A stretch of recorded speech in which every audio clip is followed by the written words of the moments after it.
tuangkanlah ini dengan tanda tanganmu. Kalau memang UAS sudah bertobat untuk menegakkan khilafah, ya silakan saja. Kita nggak akan melarang dakwah. Sudah berapa kali sudah diklarifikasi, saya bukan anggota Hizbut Tahrir. Di topinya itu ada lambang La ilaha illallah. Kalau semua kalimat la ilaha illallah kalian identikkan dengan Hizbut Tahrir, lalu bagaimana dengan peti jenazah? Bagaimana dengan orang yang mobilnya ditulis la ilaha illallah? Kalau kalimat tauhid saya kira Niatan Ustadz Abdul Somad untuk mensiarkan ajaran agama Islam kepada ribuan jamaahnya di kota Jawa Tengah dan juga Jawa Timur harus berujung kepada pembatalan yang diumumkan oleh pihak Ustadz Abdul Somad. Santer beredar kabar pembatalan tersebut terjadi karena adanya intimidasi dan potensi gangguan. Benarkah ada intimidasi tersebut? Saksikan fakta episode kali ini bersama saya, Balkis Manisang. Assalamualaikum warahmatullahi wabarakatuh. Saya Al-Fakir Abdul Somad amat sangat mohon diberikan kemaafan. Mohon doa barokah selalu karena saya mulai bulan September, Oktober, November, Desember tidak dapat datang ke Jawa Timur dan Jawa Tengah. Adapun alasannya karena beberapa kali hadir mengalami sepertinya terlampau menyulitkan, menyusahkan panitia. Suasana aman, damai, tentram, nyaman, saya bisa datang ke Al-Falaq Pelosok.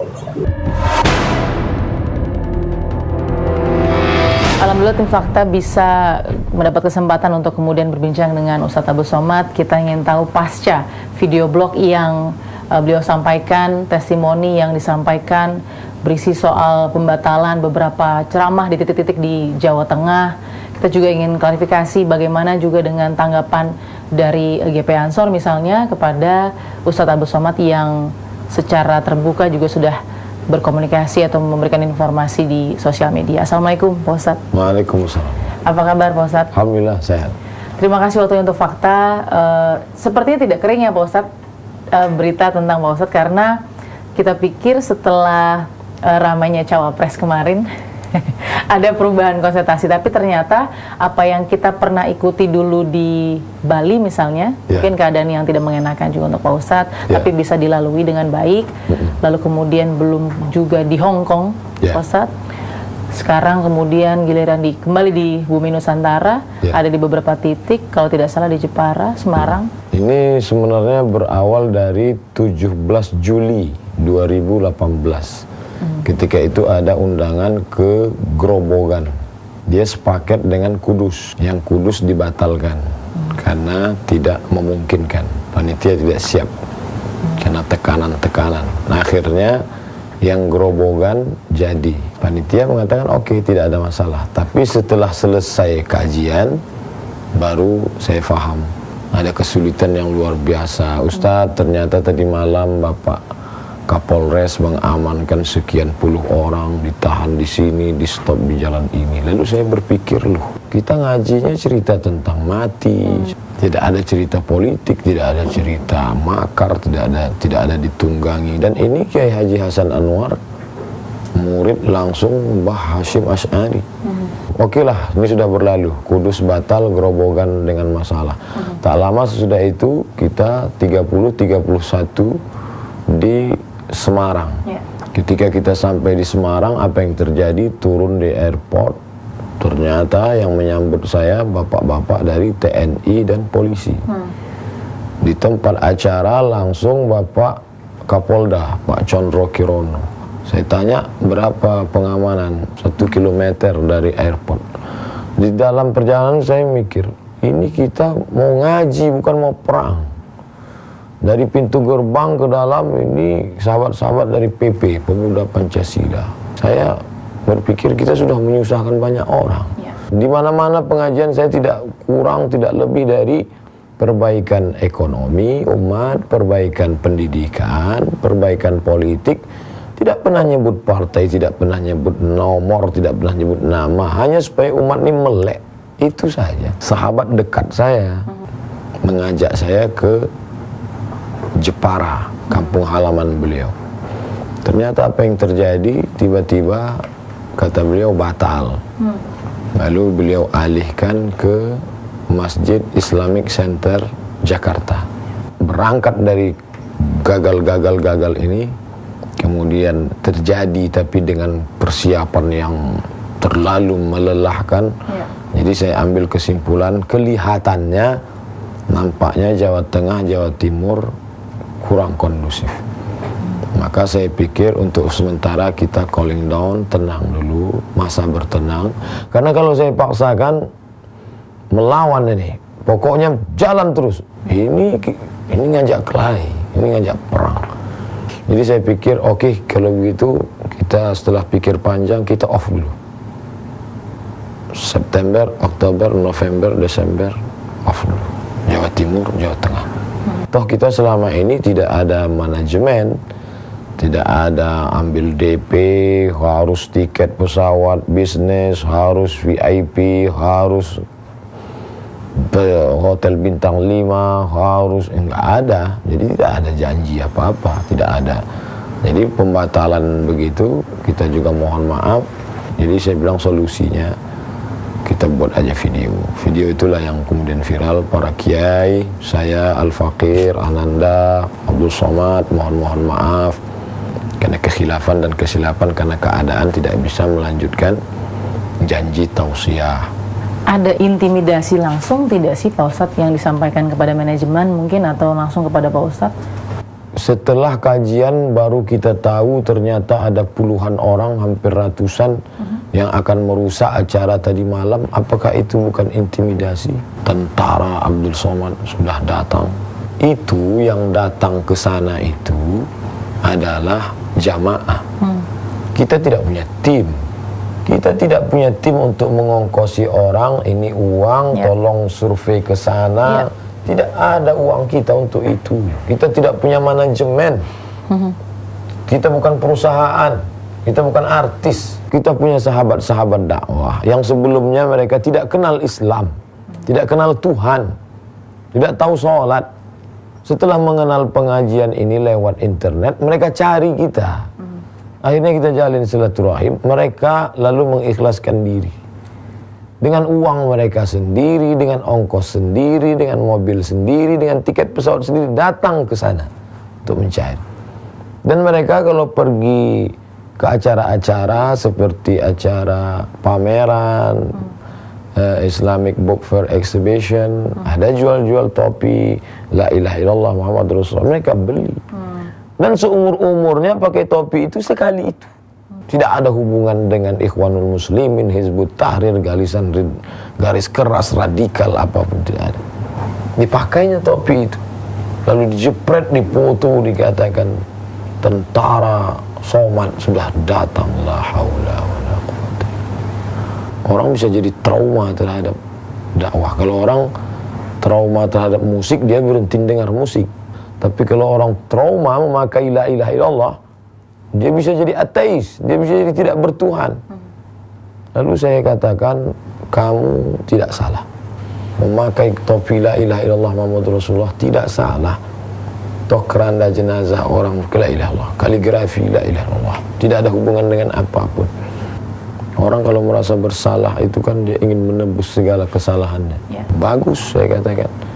Nanti infak itu akan kita antarkan ke suku pedalaman.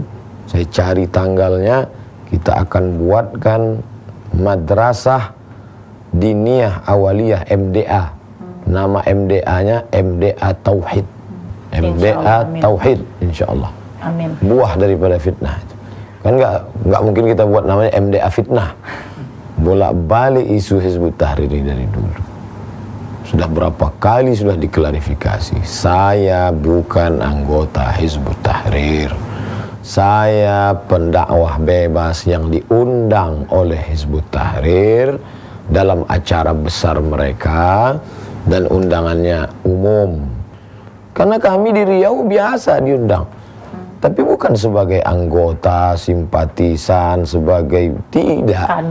Kader, tidak ada. Undang. Saya ini otaknya pas-pasan.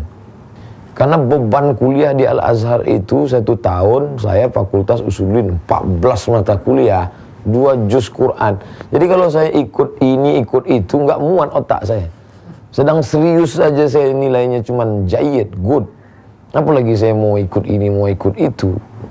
Kalau saya melanggar aturan agama, kita punya Majelis Ulama Indonesia, panggil, sidang.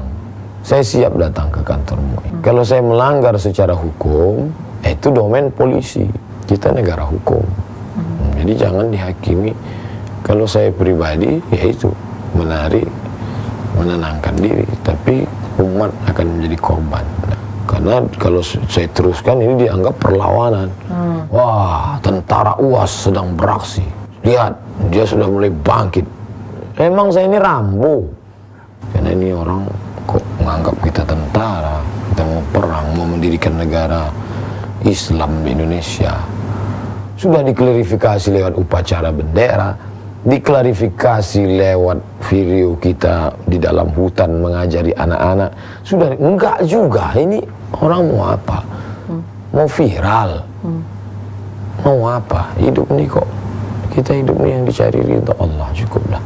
Banyak pertanyaan juga, mengapa Pak Ustadz memilih untuk mundur, menenangkan agar kondusif, dibanding kemudian mungkin melaporkan kepada pihak berwenang yang berwajib. Laporan Bali aja tak selesai sampai sekarang. Laporan Bali tidak selesai. Lebih baik melapor kepada Allah Ta'ala. Sholat, melapor. Mudah saja kalau mau maju. Mau masuk kemana? Ke Jawa Timur. Telepon sahabat-sahabat kita. Telepon, kontak Pak Saprudin, kontak Pak Nandang. Mereka telepon Kapolda, siap polisi, siap tentara. Tapi kita kan bukan mau perang. Kontak Pak Yapto, siap PP. Kontak Pak Mabes TNI, siap tentara. FPI, siap semua, 4 barisan. Ini mau ngaji atau mau perang? Sedemikian hebatnya sampai 4 baris.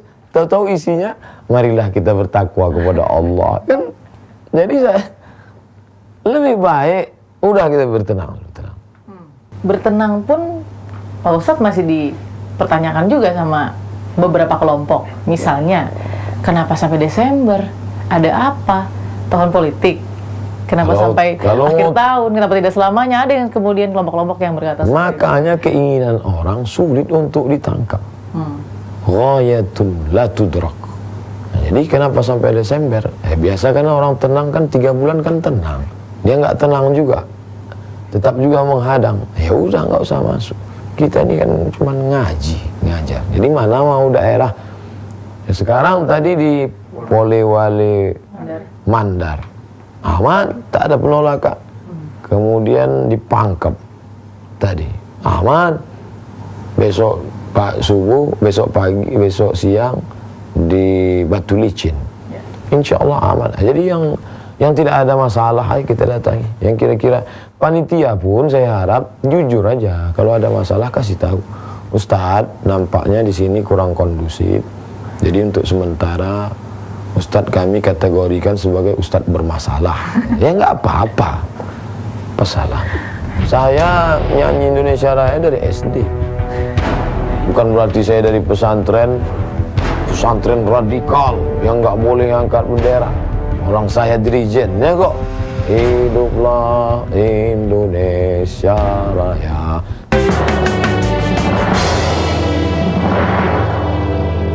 Jadi itu tadi klarifikasinya, Desember itu menunggu sampai tenang. Tenang. Bukan tutup buku ya saat Desember. Tapi untuk tenang dulu, kondusif dulu semua. Tidak dihapus titik-titik itu untuk kemudian tidak mengurangi juga semangat. Januari saya berjanji lebih kurang setahun yang lalu dengan Al-Mukarram Al-Ustaz Ad-Doktor Kiai Haji Muhammad Afifuddin, ayah beliau almarhum Kiai Dimyati Ramli, Mursyid Tariqat Qadiriyah wal Naqsyabandiyah Jombang, Pondok Pesantren Darul Ulum Peterongan. Waktu itu ayah beliau akan haul bulan awal tahun 2019. Pas saya lihat kalender, wah pas ini nanti haul, saya tolong bawakan ke Gusmus Mbah Mun, Kiai Haji Maimun Zubair dengan Abah Lutfi, Habib Lutfi Pekalongan. Itu udah setahun yang lalu. Itu tulis di HP kita, ditulis. Jadi kalau ada, kenapa nggak silaturahim ke kiai-kiai? Loh, kemarin waktu di Malang silaturahim dengan kiai, kemudian di pesantren silaturahim dengan kiai khos. Itu sudah terjadi. Sudah dilakukan. Sudah. Nanti sudah lama. Setahun yang lalu itu. Dari sekian lama, dari semua insiden yang terjadi, nggak sakit hati Pak Ustadz kalau ada misalnya selembar kertas yang kemudian menuliskan beberapa poin, minta polisi mencermati Pak Ustadz, lalu mungkin ada yang minta sebelum ceramah nyanyi lagi Indonesia Raya. Bagaimana Ustadz menyikapinya? Buat aja standar se-Indonesia bahwa sebelum ceramah buat standar, jangan dibuat orang-orang tertentu. Seluruh pengajian di Indonesia dalam rangka membangkitkan kecintaan terhadap NKRI, maka satu diawali dengan baca Quran, dua sholawat badar, tiga menyanyikan Indonesia Raya. Nah, jadi semua ustadz nggak ada yang aneh, biasa. Nggak masalah Ustadz, justru maunya distandarisasi saja semuanya. Buat aja, semua ustadz se-Indonesia. Nggak tersinggung Ustadz ya? Ya nggak apa-apa, yang ngapain tersinggung, orang kita cinta negara. Saya nyanyi Indonesia Raya dari SD. Bukan berarti saya dari pesantren radikal yang nggak boleh angkat bendera. Orang saya dirijennya kok. Hiduplah Indonesia Raya. Tiba-tiba sekarang disuruh nyanyi, ya lucu aja. Kenapa sudah begitu sangat terbukanya, klarifikasi sudah lebih dari 10 kali mungkin Ustadz ya, soal Indonesia Raya, soal bendera merah putih, soal Pancasila, soal NKRI, masih saja kemudian orang seperti bilang tidak ada asap, tidak ada api Mbak. Kenapa kemudian kita masih khawatir Ustadz ini menyebarkan semangat negara khilafah? Mau viral. Dulu ada kawan saya, cerdas dia. Ya. Mat, kata dia, saya kan nggak punya FB. Ini orang sebelum ngejek ente, like-nya cuma 5-10. Setelah ngejek ente, ribuan komennya. Coba lihat, saya cek dari awal. Iya juga ya. Jadi caleg-caleg sekarang kalau mau iklan gratis, ejeklah saya. Adapun saya bisa viral, itu wallahu a'lam. Waktu itu Ustadz Dayat, beliau penyiar radio. Saya ceramah, datanglah direkam pakai HP. Rekam pakai HP, MP3. Lalu kemudian berkembang jadi video. Sampai sekarang cuma satu orang tulis. Satu orang tulis cuma. Tak lebih tak kurang. Kalau mau dilarang, laranglah. Somad tidak boleh lagi direkam. Ya udah, nggak apa-apa. Kita tidak punya tim, tidak ada. Bahwa kemudian ini diviralkan oleh sebuah tim cyber dari HTI, dari Ikhwan Muslimin, dari garis radikal. Sengaja ini diangkat untuk disusupkan, ditunggangi. La ilaha illallah. Lalu kenapa ceramah kita setiap ceramah ramai? Saya pun bingung kenapa orang ramai. Pertama saya ceramah ramai, mak saya waktu itu ikut. Pulang ceramah dia bisik, apa katanya? Kau sudah punya jin. Mak saya, dia tengok orang ramai, kau pakai jin. Enggak, saya bilang. Disangkanya saya pakai jin. Jin untuk menarik hati orang. Jadi kenapa? Wallahu a'lam, saya nggak tahu. Tanyalah. Saya tanya dosen psikologi. Kenapa anak-anak itu suka? Jangan-jangan ada jin anak-anak yang ngikuti saya sehingga hatinya suka. Kata dia, Ustadz selalu memakai kata-kata yang mudah dicerna, melekat ke kepala mereka. Jadi mereka itu alasan rasionalnya ada. Kalau buat sebuah tim survei. Kenapa?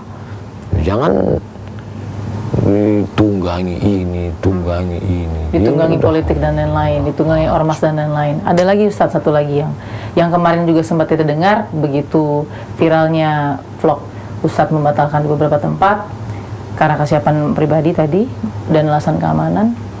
Ada juga yang tanya, ini strategi marketing Ustadz kali? Sampai sekarang saya tidak punya kartu nama.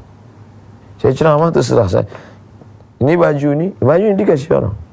Tak pernah saya pakai baju sulapnya begini, tak ada. Ini dikasih orang semua. Ini sorban ini kenapa ini dipakai? Ini baru mereknya dibuka sih. Harus matching. Pakai kaos kaki pun tidak, tengok. Mau marketing dari mana begini? Marketing apa?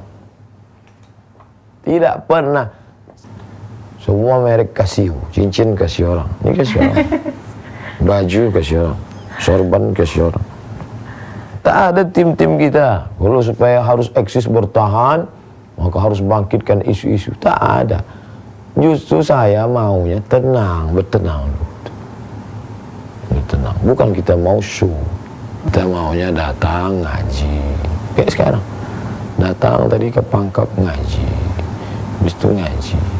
Mudah-mudahan sebelum hijrah ini masih lagi maksiat, habis hijrah meninggalkan khamar. Sebelum hijrah belum pakai jilbab, setelah hijrah ini mudah-mudahan pakai jilbab. Sebelum momen hijrah ini jilbabnya setengah hati, setelah ini penuh. Itu yang kita mau. Bukan mau. Kita juga butuh masukan dari Pak Ustadz. Kan ramai juga soal tadi jamaah Pak Ustadz yang pakai topi la ilaha illallah. Bagaimana kita tetap bisa menyemangati kalimat itu tanpa harus misalnya bersinggungan dengan ormas yang dibubarkan pemerintah? Udah cerdas. Dari beberapa update status FB masyarakat itu kan kelihatan. Kalau semua kalimat la ilaha illallah kalian identikkan dengan Hizbut Tahrir, lalu bagaimana dengan peti jenazah? Bagaimana dengan kaligrafi? Bagaimana dengan orang yang mobilnya ditulis la ilaha illallah? Kan orang itu bersalah, kenapa? Mau mendirikan negara, dalam negara. Anti konstitusi, inkonstitusional. Ini kan tidak ada terjadi. Maka umat ini dicerdaskan. Oh, tulisan kaligrafinya sama, buat kaligrafi yang lain.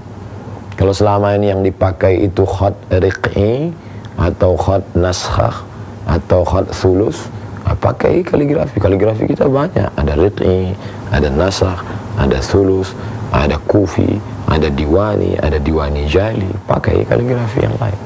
Terakhir Pak Ustadz, doanya apa untuk kemudian kedepannya agar ceramahnya jalan terus, orang tidak bersangka sangka, tidak berburuk sangka, tetap berhusnuzon? Ud'u ila sabili rabbik, ajak orang ke jalan Tuhan.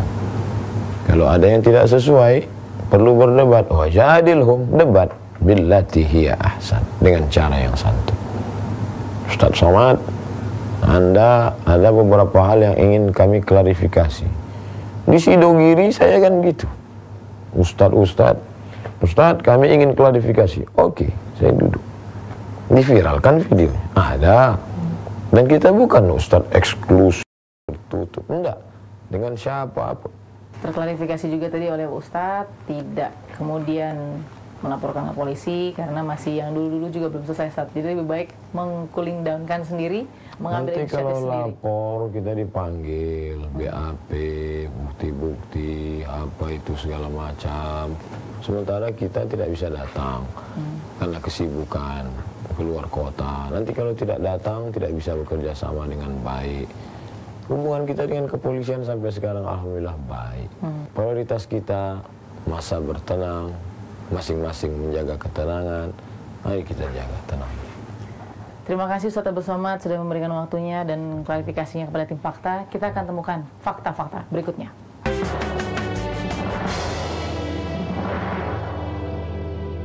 Pemirsa, Fakta akan mengklarifikasi bagaimana sebenarnya informasi soal dugaan pelarangan yang dikenakan terhadap Ustadz Abdul Somad dalam sebuah ceramahnya di Jawa.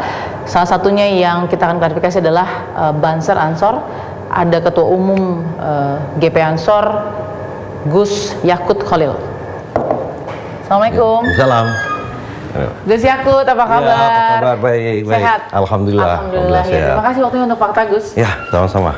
Gus Yakut mungkin bisa jelaskan benar tidak sih Gus pelarangan quote-unquote tanda kutip yang kemudian tersebar ini terhadap ceramahnya Ustadz Abdul Somad di Pulau Jawa ya, beberapa titik itu karena pelarangan GP Ansor di... Ya, saya kira nggak ada itu pelarangan. Jadi begini, saya selalu katakan kepada banyak pihak ya bahwa Ansor ini semacam early warning system. Jadi ini sistem memperingatkan pemerintah atas bahaya-bahaya yang mungkin saja mengancam eksistensi bangsa ini gitu. Nah, kalau memang UAS sudah bertobat, UAS sudah berhenti atau meninggalkan keinginannya untuk menegakkan khilafah, ya silakan saja, kita nggak akan melarang dakwah. Kalau kita tarik ke kejadian yang ada di Jepara, mungkin di Semarang, bahwa ada dugaan pelarangan karena GP Ansor di Jepara mengeluarkan surat ya, dengan 3 poin itu, apa sih yang terbukti dipenuhi poin-poin 3 itu oleh Ustadz Abdul Somad? Ya, ada kabar bahwa Ustadz Abdul Somad ini akan ceramah di Jepara. Kemudian teman-teman mendatangi kepolisian.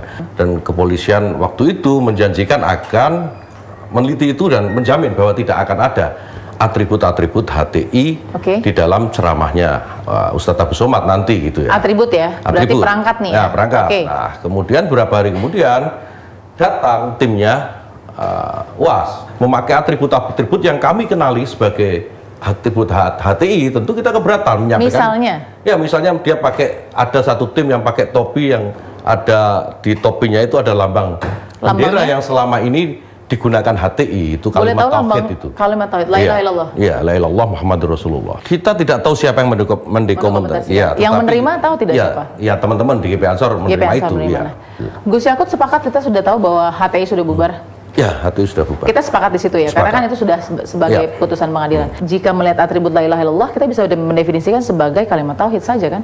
Saya kira begini, kalimat tauhid itu kan macam-macam. Cara menulisnya juga macam-macam. Kalau hanya kalimat tauhid, no problem, nggak ada masalah. Tetapi cara menulisnya itu sangat identik dengan bendera yang selama ini dipakai oleh HTI. Bahwa jadi konsiderasi nggak atau jadi pertimbangan nggak bagi Gus Yakut sebagai Ketua Umum GP Ansor bahwa Ustadz Abdul Somad sudah ceramah dengan Kapolri misalnya, lalu dengan DPR, MPR misalnya, simbol-simbol negara, NKRI, Pancasila, Bhinneka Tunggal Ika, ada nggak? Gini, ceramah itu kan harus melihat lokus, Mbak. Jadi dia ceramah di DPR bisa saja dengan mengikuti aura yang ada di DPR, di depan polisi dia akan bicara sebagaimana atmosfer yang ada di kepolisian. Di depan jamaah HTI mungkin bisa saja beda kan. Kita menemukan misalnya baru saja gitu vlog yang dibuat oleh Ustadz Abdul Somad gitu ya terkait video blog ya, ada video ya terkait dengan pembatalan UAS di ceramah-ceramahnya.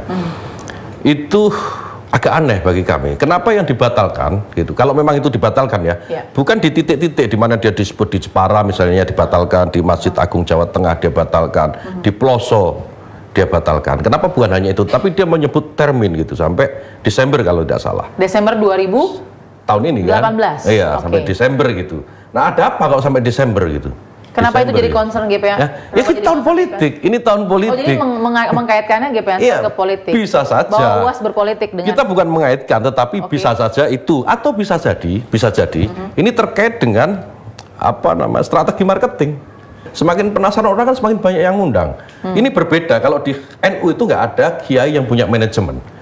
Nah, saya akan kembali ke UAS tadi itu. Kalau memang UAS mengatakan atau tim manajemennya mengatakan ada diintimidasi, ada dipersekusi dan seterusnya, kok itu yang melakukan adalah kader Ansor Banser. Saya akan bawa kader Ansor Banser sendiri ke polisi untuk diproses secara hukum. Tapi saya minta tolong tunjukkan siapa yang melakukan intimidasi itu. Baik, Gus Yakut terima kasih waktunya untuk tim fakta ya. Kita akan temukan fakta berikutnya. Benarkah ada intimidasi yang dialami oleh Ustadz Abdul Somad? Kita akan tanya bagaimana pendapat dari Ustadz Zaitun Rasmin, Wasekjen dari MUI.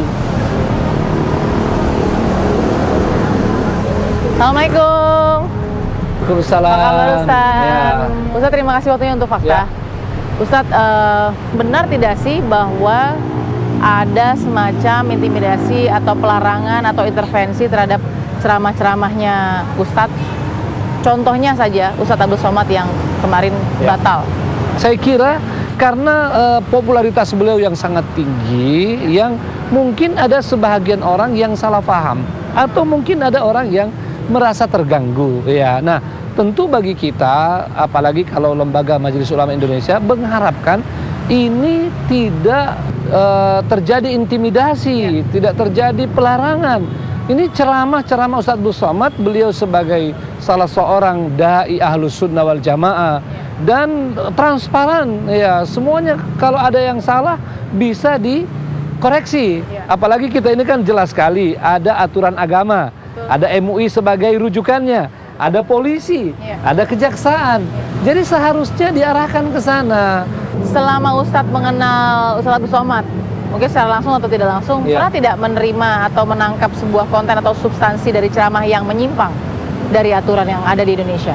Secara umum saya tidak menemukan itu. Ya, saya memandang secara umum apa yang beliau sampaikan adalah tidak keluar daripada rambu-rambu aturan bernegara ataupun apa yang sudah menjadi misalnya pemahaman secara umum masyarakat Muslim Indonesia.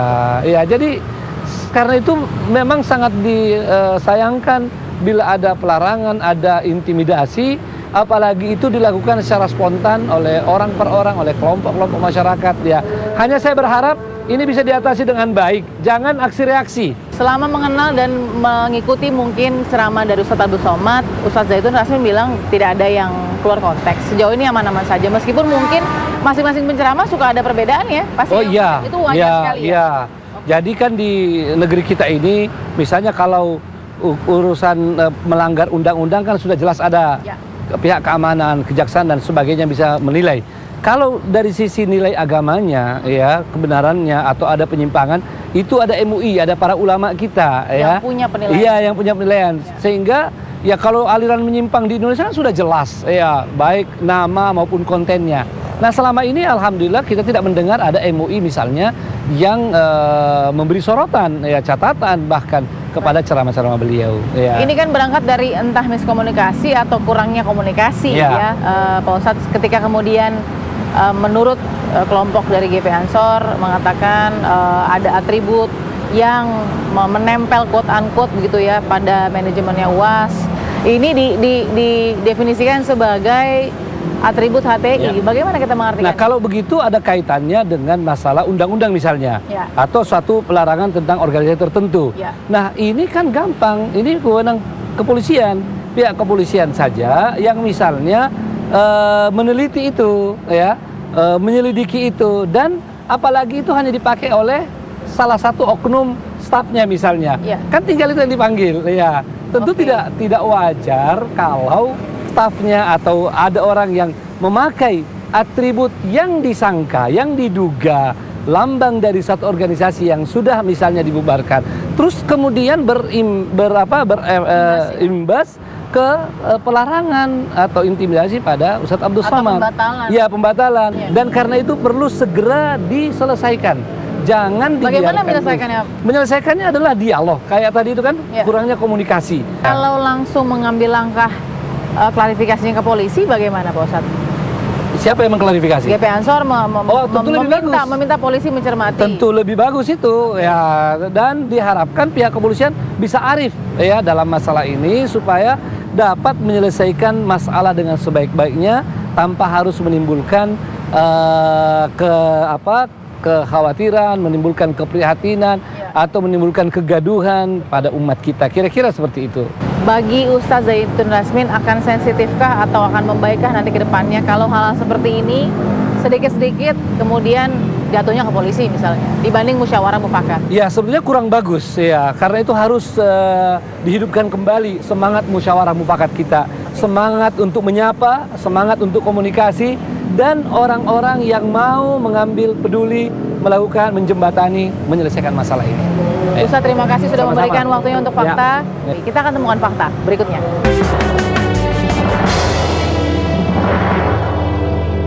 Assalamualaikum. Waalaikumsalam. Apa kabar? Terima kasih Pak Marsudi Suhud sudah memberikan waktu buat fakta. Kita harus mendengarkan suara dari Pak Marsudi Suhud karena ini sangat penting Pak, soal isi ceramah UAS, soal atribut-atribut yang melekat di UAS dan masih berbau Hizbut Tahrir Indonesia. Suara NU seperti apa, Pak? Begini saya melihatnya. Ya. UAS adalah termasuk NU. Beliau tahu, beliau paham mana yang harus disampaikan di publik, mana yang tidak harus disampaikan di publik. Ilmunya cukup, ilmunya baik, orangnya alim, dan ceramahnya juga bisa diterima oleh masyarakat. Betul. Yang kita lihat atau bagian NU lihat seperti yang kemarin terjadi di mana? Di Jawa Tengah, di Jepara, itu adalah katanya ada unsur bangser yang mengkritisi mengkritisi sesuai keterangannya koordinator wilayah Jawa Tengah yang di TV One. Dia menyampaikan yang dikritisi itunya. Jangan sampai Ustadz Somad ditunggangi oleh mereka, dibuat sebagai alat playing victim. Kelompok yang dimaksud Pak Marsudi? Seperti kita lihat di acara itu juga mengibarkan tanda-tandanya. Dan saya yakin itu kan bukan UAS yang menyuruh. Dan saya yakin itu juga mungkin bukan panitia yang mengadakan menyuruh itu. Tapi dia dari kelompok yang ingin menggunakan momen itu. Kalau buat NU setelah HTI dibubarkan tahun lalu, sebenarnya masih ada kekhawatiran apalagi sih dengan simbol itu? Simbol itu kan la ilaha illallah, kalimat tauhid. Kalimat tauhid memang kalimat kita, la ilaha illallah. Tapi kalau la ilaha illallah saja sudah dipolitiking. Politikin dengan? Dipolitiking. Agama untuk mengatur agar politik ini bermoral dan bernilai, beradab. Itu nilai agama di dalam politik. Tapi jangan dibalik. Kita nggak bisa kusnuzon aja dengan kalimat tauhid itu, Pak Marsudi. Bahwa pakar mengatakan itu adalah bendera Rasulullah SAW. Apa kita juga tidak menjunjung bendera-bendera Rasulullah yang negara Pancasila ini? Apa kita tidak melaksanakan ajaran-ajaran Rasulullah? Secara hukum dengan tanpa bendera itu? Dengan atau tanpa bendera itu? Masalah. Tidak masalah kalau tidak dipolitikin. Tidak masalah kalau tidak dipolitikin. Kalau tidak dipolitikin. Persoalannya kan ini jadi masalah karena untuk main politik. Hubungannya dengan atribut HTI saya belum dapat begitu Pak Marsudi. Apa fungsinya ketika memang orang sudah kita katakan UAS dipergunakan quote unquote untuk berpolitik oleh kelompok tertentu.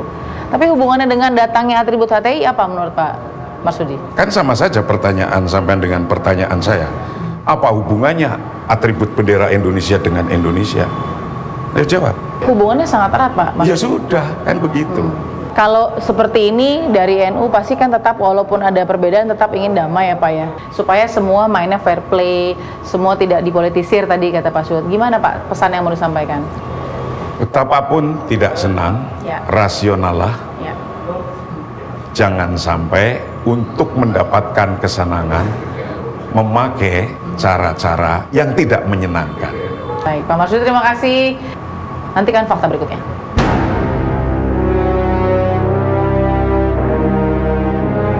Fakta sudah bersama dengan Kadif Humas Mabes Polri, Irjen Setio Wasisto. Apa kabar Pak Setio? Baik.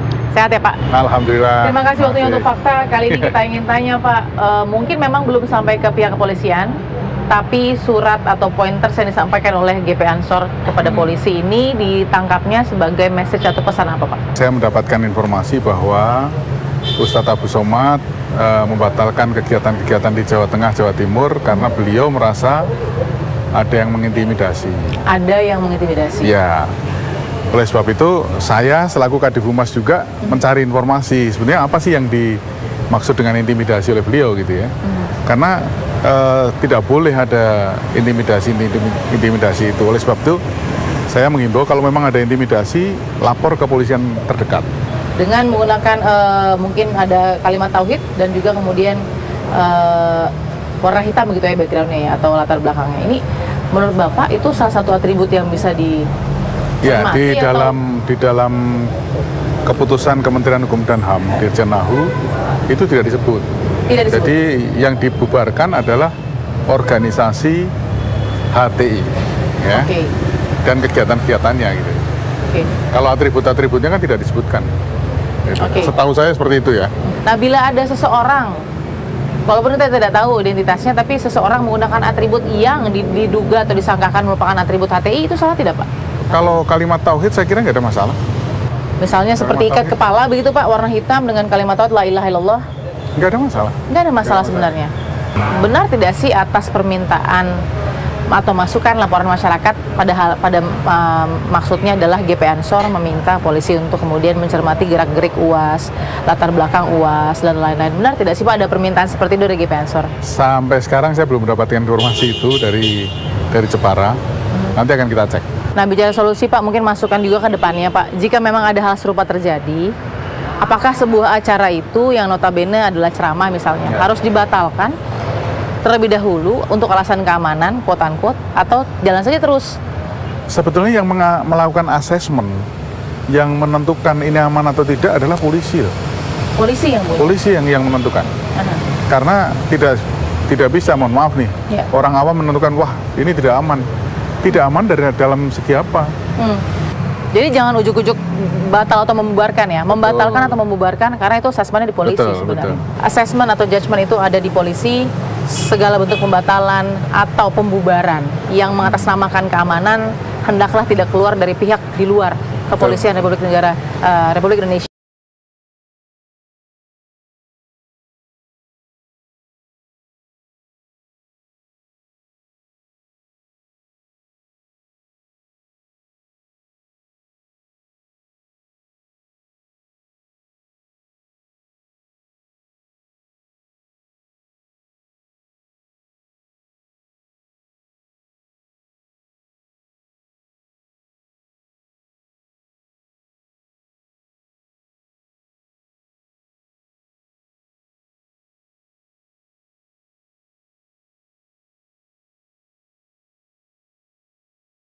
Bersama saya, Balkis Manisan.